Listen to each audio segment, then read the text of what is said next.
The broadcast is now starting. All attendees are in listen-only mode. Hi, everyone, and welcome to our webinar today. My name is Tanya, and I'm the marketing manager over here at Struxoft Solutions, part of the Great Tech Group. Just for those of you who are new with us today, our star solution, MWF, which stands for Metal Wood Framer, is our Revit-based BIM framing solution that allows users to automate Revit walls, floors, ceilings, and trusses in like H steel and also in wood. Today, our technical manager, Marilyn, will be demonstrating how to set up and run the clash detection tool in MWF. She'll be covering what needs to be set up in the Revit model beforehand, the different methods of running the clash detection tool, the merge options, and then also the drop wall panel below parallel. Just before we get going, I'd like to remind everyone that at the end of the webinar, we'll be taking a couple of live questions. In order to be selected, please press the raise hand button on the dashboard. Just please also make sure that your mic is working correctly. If you'd prefer, you can also ask questions throughout the webinar by typing into the questions tab of the GoToWebinar dashboard. For those questions, we'll make sure to get back to you by email within 24 hours. All right, that's it for me. I'm going to hand off to Marilyn now. Perfect. Thank you, Tanya. Just like Tanya was stating, we are going to go over the clash detection, the merge options, and also the drop wall / panel below parallel. So the first item that we're going to go over is the clash detection tool. And with this option, what we're going to do is we are not going to be using a rule set. We're just going to run the tool itself. So first things first, you'll notice that I am using a Revit link. You need to make sure that the Revit link is shared. So the site is shared, coordinates. If you do get an IFC, you need to make sure you open it up in Revit and save it as a Revit file, as our tool only works with Revit links and live elements. So to run the tool, we need to select the link, the walls,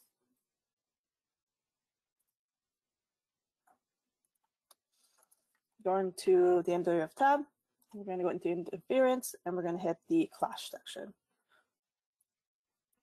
So this is the dialog box.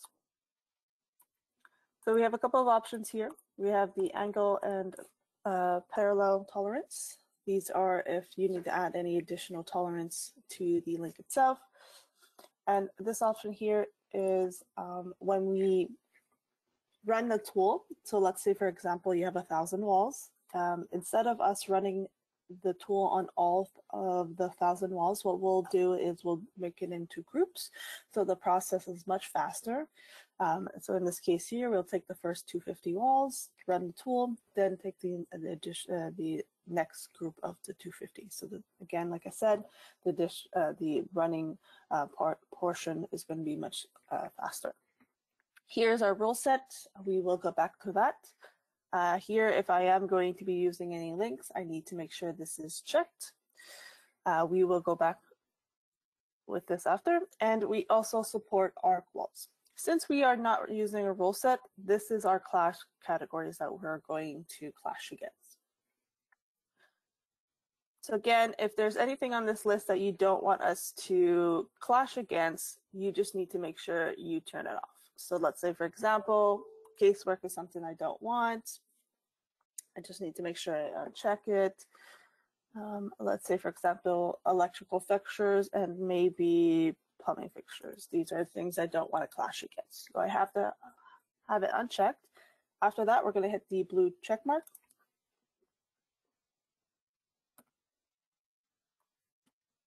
And what's going to happen is this dialog box is going to pop up. So it detected that a duct is going through your wall. And this is the opening tolerance.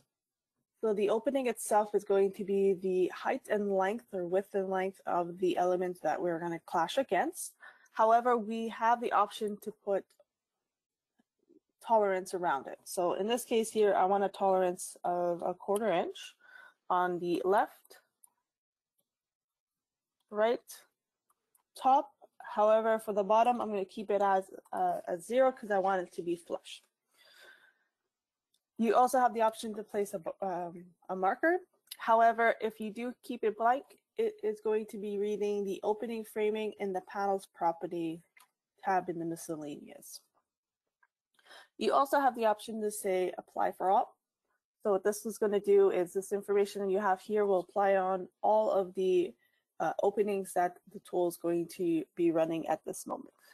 If you don't have it checked and you hit OK, what's going to happen is the dollar box will pop up. So what I'm going to do is I'm just going to hit the apply all. I'm going to hit OK. And if I just zoom into this area here, you'll notice that now we have an opening. Same thing over here. So now what I'm going to do is I'm just going to select these two panels and just regenerate it so I can see the changes that have done because the tool itself places the opening, but you still need to physically regenerate the panel or create the panel because this tool can be done before or after your panels are created. Usually you'll get the MEP project midway, so that's why we both support both panels or with panels or without panels. So it's almost done there, perfect. And again, right now it is reading the panels property opening framing tab, no markers. So we can zoom in here, you can see it's framing it, over there, and so forth. So that is the clash detection tool without using any rule set. So now what we're going to do is we're going to run it with a rule set. So the rule sets are going to be stored under the marker manager. So first things first, what you'll need to do is you'll need to create your markers for it. After you have done that, you're going to come into the rule set tab. You're going to select the opening framing. And what you're going to do is you're going to notice that you're going to have an opening wall clashing opening. So number one rule when it comes to MWF is always duplicate or create a new one. So I have already done that. So I'm going to double click on it. Just going to move it on to the other screen. And you'll notice here I have some rules. So my first rule is 0 to 5 inches, and I have the clash categories of generic models and pipe fixers, and I have the marker set to ignore. So in this case here, anything from 0 to 5 inches, I want the software to not frame it. Same thing over here. If I go and I double click on this 6-inch to 10-inch range, you can see that this dollar box pop up. So I have my range here. You just need to double click on it. And again, I have set it to 6-inch to 10-inch. This is the clashing categories. So I'm clashing against ducts, generic models, and structural framing. However, you can come down here and you can select a new duct here, a new category. Again, you'll notice that this is the same category that you've seen in the clash detection dialog box. So you just need to make sure you just select it. So let's say, for example, we select pipes, hit add. You can see the pipes there. We can move it up on the list, or we can also remove it. You can see here we have the tolerance. So again, I'm putting 1 inch on the left, right, and top. You also have a depth tolerance, and here is where you're going to place the marker you're going to associate to this rule. If you would like to skip this option, you do have the option. You just need to make sure you have this unchecked, and what's going to happen is we're going to place the opening, and we're not going to stamp the opening, so that means it's going to be using the opening framing option. I'm going to hit OK. So I have created rules for 6-inch to 10-inch, 11-inch to 1'6", 1'7" to 1'4". Now, if let's say, for example, I had a duct that was 5 feet, in this case, what's going to happen is it's not going to run, it's not going to follow on any of these rules. So what's going to happen is it's going to look for this D logo here, and it's going to take that settings. So that's just set your defaults. You're just going to set it to the one that you want your openings to follow if it doesn't follow on any of those rules. So what we're going to do is we're going to hit the blue check mark. We're going to hit OK. And what I'm going to do is I'm going to run the clash detection on these these walls before I even have any panels. So that you can see that we could run this tool with or without panels. So again, we're going to do exactly the same step. I'm going to select the link, and I'm going to select the walls.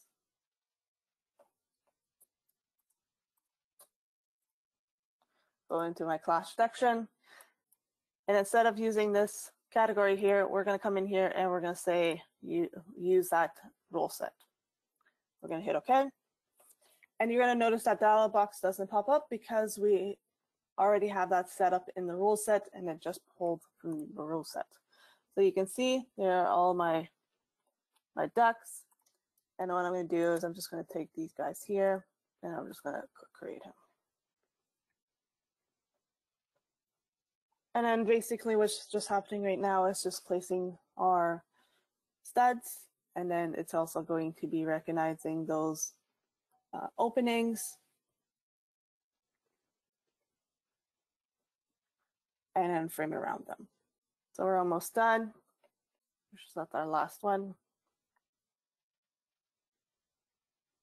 So like I said before, this can be done before or after your panels are created, because we need the Revit wall to run the tool.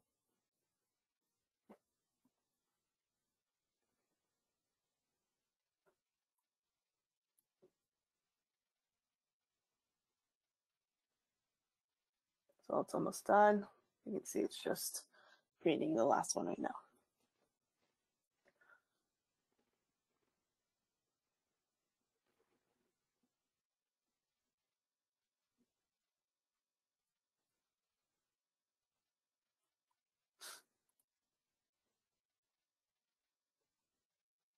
Perfect. So now if I zoom in there, you can see that the opening framing is based off of the rule sets that we have. And there they are. And you can see this one here, it does ignore it. Again, it's based off of the rule set. The next ones we're going to show you are the merge options. So we have two types of merge options. We have by rule or by selection. So by rule, you can see in this case here, I do have some ducks. They are live elements, so this tool can work with links or live elements. You're going to select the ducks. You're going to select a member or a view wall. You're going to go into MWF. We're going to go into interference, into clash detection. I'm going to still keep the rule set. And what I'm going to do is I'm going to have the merge option checked. I'm going to go into the merge option. And then here you can put a rule set if you like, or you can put your tolerance here. So in the tolerance, you state what you want your tolerance to be. So if any opening is on the left of 6 inches, I want you, instead of creating 2 openings, I would like you to create 1. So what's going to happen is it's going to merge them, and it's just going to be 1.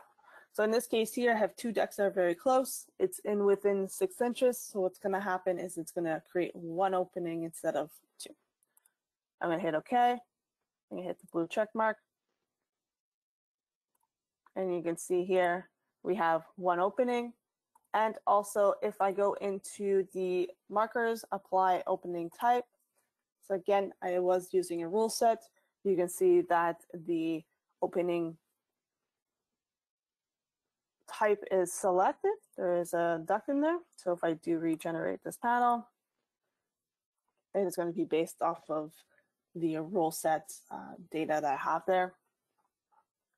If I do go back into the clash section without rules, and I do exactly the same thing, select the opening, go into markers, apply opening type, you can see it's blank because we haven't run that tool without a rule set. Again, it does not stop you from going in there after and snapping them. So again, this is how you would merge your openings based off of a rule. Next one is merge option by selection. So what I'm going to do in this case, you can see I have some structural beams. So I'm going to select my structural beams. They are live. I'm going to go into MWF. I'm going to run the tool.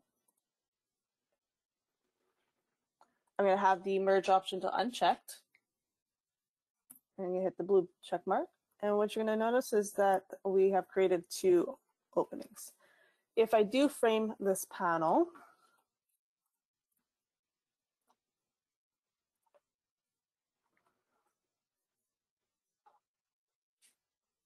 you're going to notice that our kings have enough room to place them in, and there's even a gap between them. That's fine.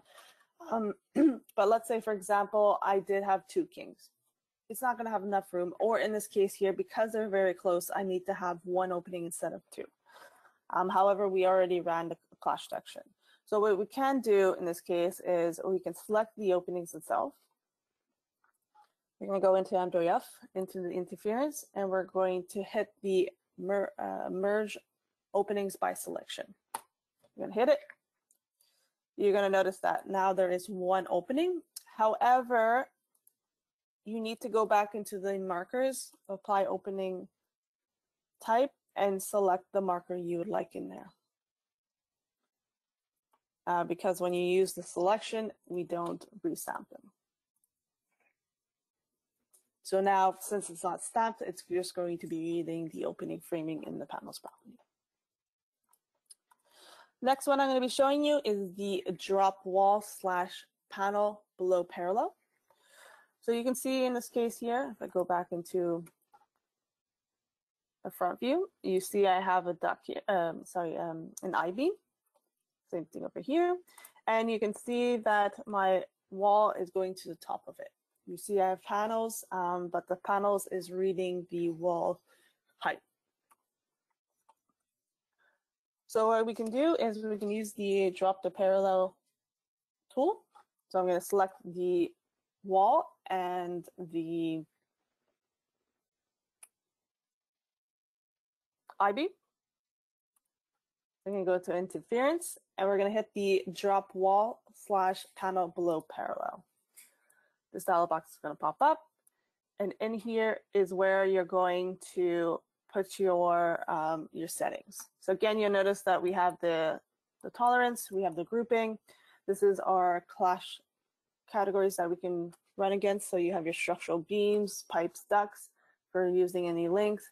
And if the link, the duct is outside of the wall, we can also run it against that too. Here is where we are going to state if we want to drop just the wall or just the panel. So we select, in this case, I'm going to say wall. The wall needs to be unattached. And you also have the option to put a gap. So I'm going to say 0.5 in this one. I'm going to hit the blue check mark. And since I'm doing the wall, you can automatically see that the wall has a shift. The panels are still in the same location. All we have to do in that case is just regenerate the panel, and then the panel will recognize that the wall is below, and it will place in the right location. So in this case, I'm going to run it again. Instead of taking the wall, I am going to take the panel. So again, select the beam and the panel, go to drop wall / panel. I'm going to select the panel, and then instead of having the 1/2 inch, I'm going to say 1 inch. I'm going to hit OK. And you can see that nothing has happened because we're doing it to the wall, not to the, we're doing it to the panel, not to the wall. I'm going to regenerate it, and you're going to notice that our wall, our panel is now below, and there is a gap there. And you can see it's half of the wall gap here. Perfect. So in this week's webinar, we went over the clash detection with or without a rule set, the merge options, and also the drop wall / panel below parallel. Awesome. Thank you, Marilyn. So if we'd like to open the floor to all of you now, if you'd like to pose a question live, please do so by raising your hand now by clicking on the hand icon in the control panel. Just please also make sure that your audio is working correctly.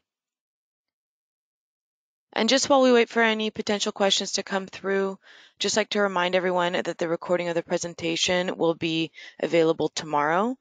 As always, please feel free to share the recording with any colleagues. And if you're looking to set up a 101 demonstration, or if you have any follow-up questions, we highly encourage you to reach out to our team. Contact details for our sales team will be provided along with the recording. All right, I'll just give it a couple of seconds to see if there's any hands raised.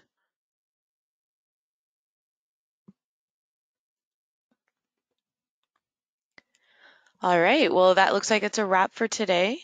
For any questions that have been submitted through the chat, we'll make sure to get back to you as soon as possible by email. All right, we'll now be ending the webinar. Just want to say a big thank you to Marilyn and also thank you to everyone who tuned in today. Have a great day. Thank you. Have a nice day.